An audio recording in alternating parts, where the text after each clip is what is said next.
So today on LGR, let's take a look back at one of the most straightforward, aptly named games of the 90s, Hot Wheels Crash. Developed by Prolific Publishing and published not by Prolific Publishing, but by Mattel Interactive in 1999 for Windows PCs.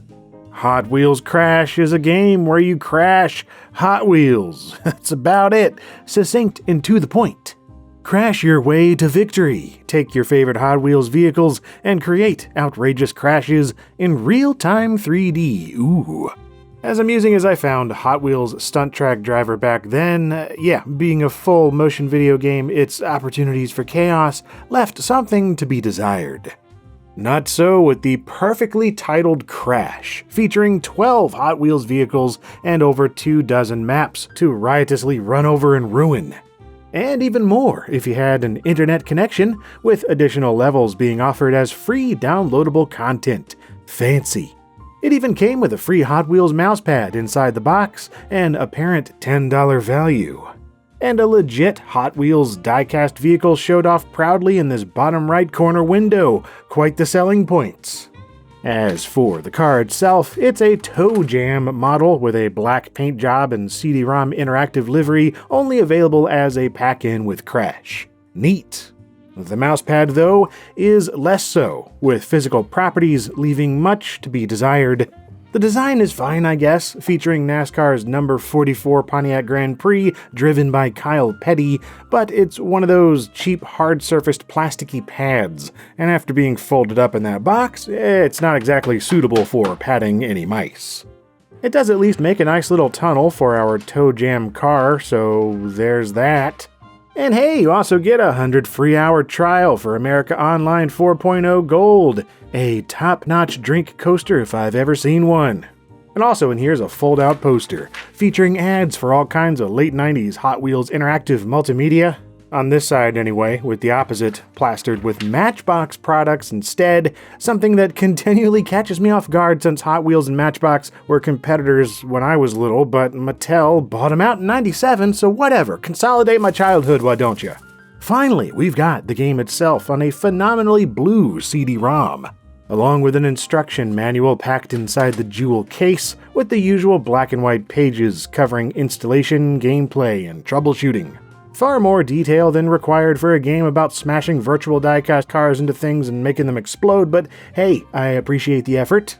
And with that, let's get a Windows 98 PC going, install the game, and collide some cars to cause copious chaos.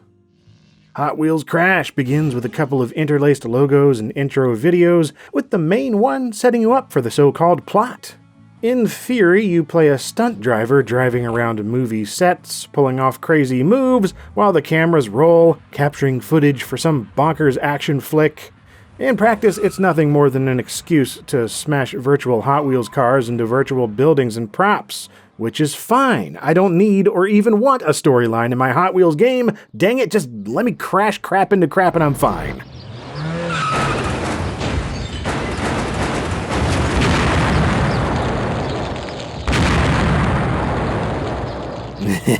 Hot Wheels Crash, everyone. This is the entire game. No more, no less. You're provided a selection of levels or stunt scenes to complete, separated by difficulty and playable in any order you wish, and the goal is to cause the maximum amount of carnage possible by smashing your vehicle into things in such a way that it causes a Rube Goldberg-esque effect of ever-escalating mayhem.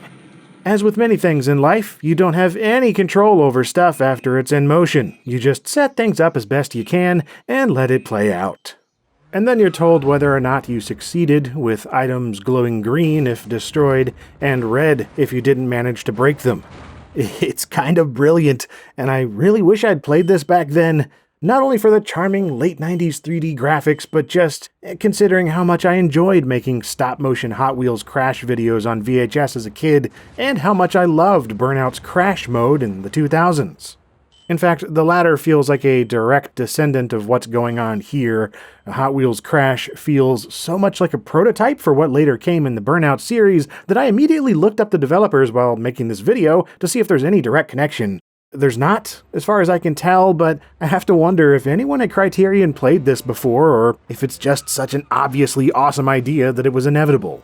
Regardless though, Hot Wheels Crash is a dead simple game with a great premise, kind of an ideal pick-up-and-play party thing.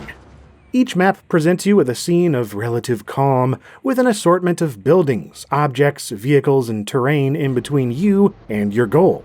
And of course, that goal is absolute destruction, with the objective being to gain at least 100 damage points on each level.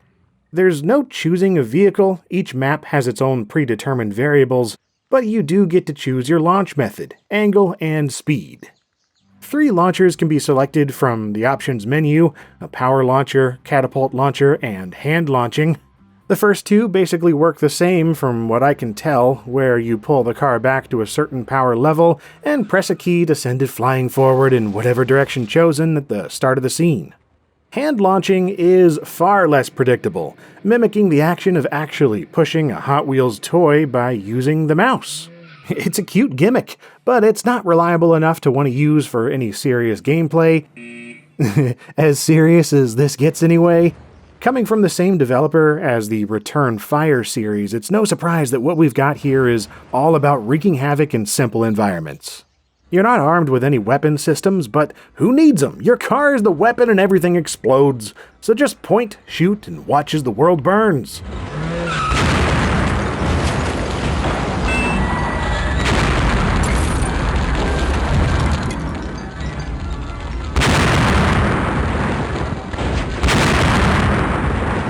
And despite first impressions, there is a little more going on than simply ejecting your car forward as fast as possible without thought.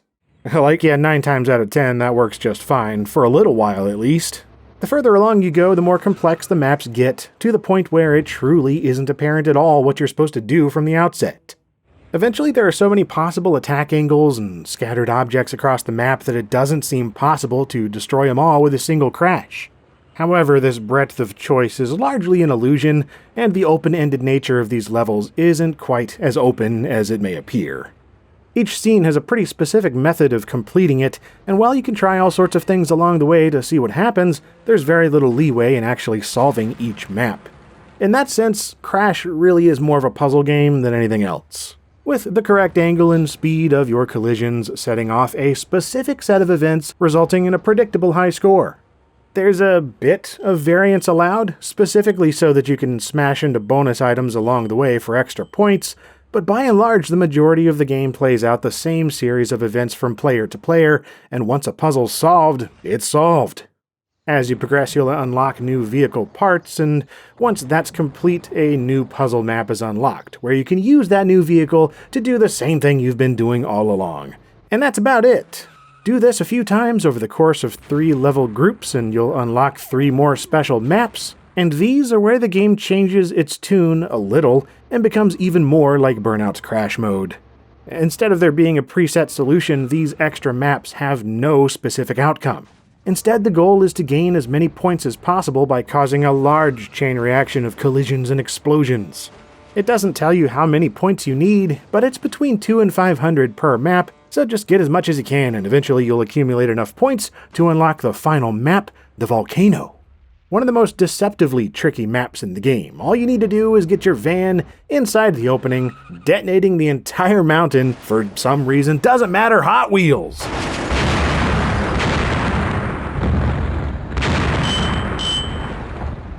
And yep, that's the game. You can play the puzzles over again to try and achieve a higher score, but there's nothing else to unlock to my knowledge. About the only thing left are the downloadable maps, but that's unfortunately no longer an option. Referred to as Internet Movie Sets, you'd download these by entering a password in the options menu, with the idea being parents could easily prevent kids from hopping online too easily. The password is printed in the instruction booklet, and well, it's a really secure one. No one would ever guess it. With that in place, the game closes and opens a downloader program, which at one point would have connected to a server to download the files, but as expected, it no longer functions. And the maps aren't on Internet Archive either that I've seen, which makes sense if the files were stored on some long-gone server and not on the website. So if anyone still happens to have those, let me know. It looks like there might have been 6 of them, and it'd be great to see what those contained and get them saved for posterity.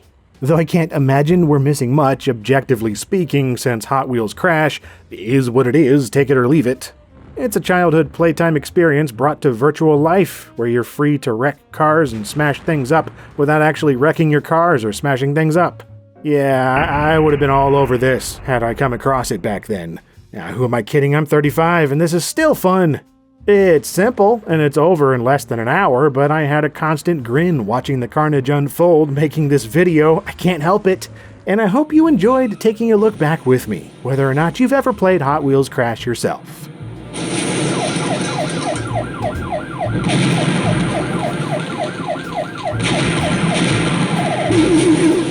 And do check out my prior Hot Wheels retrospectives if you liked this one, or stick around, there's new stuff always in the works here on LGR. And as usual, thank you for watching.